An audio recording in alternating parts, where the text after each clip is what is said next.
Pán Pekár, mám pre vás verejnú výzvu. Nie, nebojte sa, pán Pekár, nejdem vás vyzvať do ringu, ale pozrel som si včera váš rozhovor pre Plus 7 dní.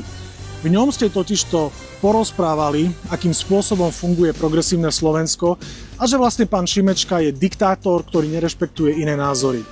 Takisto ma zaujalo vaše vysvetlenie pôvodu vašich peňazí. Koľko ste zarobili ako taký manažer? 430 000 ročne, plus minus posledných 25 rokov. To máte pravidelne, nie? Dá sa povedať, že to číslo je plus minus každý rok rovnaké. Tak mám pre vás takú výzvu.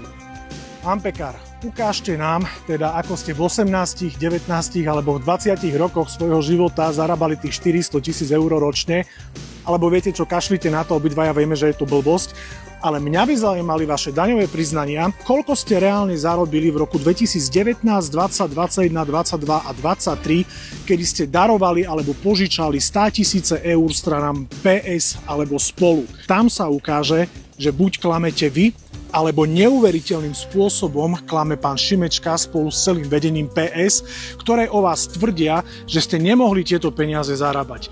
Buď ste klamár vy, alebo je klamár pán Šimečka. To je moja výzva.